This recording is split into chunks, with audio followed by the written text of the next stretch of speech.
नमस्कार मंडळी, श्री स्वामी समर्थ. येत्या 4 डिसेंबरला आलेली आहेत दत्त जयंती. दत्त जयंती हा आपल्या हिंदू धर्मातील अतिशय महत्त्वाचा आणि शुभ दिवस मानला जातो. दत्त जयंतीच्या दिवशी मृग नक्षत्रावर संध्याकाळी सद्गुरू दत्तगुरूंचा जन्म झाला आणि म्हणून दरवर्षी मार्गशीर्ष पौर्णिमेच्या दिवशी ही दत्त जयंती जी आहे तर ती साजरी केली जाते.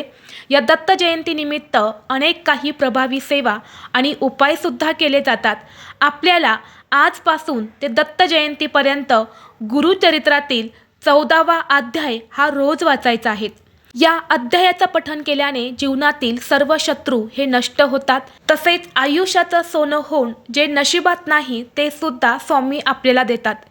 तर हा अध्याय कसा वाचायचा, कोणत्या वेळेत वाचायचा, कोणत्या नियमांचं पालन करायचं आहे, अशी ही संपूर्ण माहिती एका व्हिडिओद्वारे मी तुमच्यासोबत शेअर केलेली आहे. तो व्हिडिओ पाहण्यासाठी या व्हिडिओच्या खाली जो छोटा त्रिकोण दिसत आहे त्या त्रिकोणावरती तुम्ही क्लिक करा, म्हणजे योग्य ती माहिती तुमच्यापर्यंत येईल. धन्यवाद. श्री स्वामी समर्थ.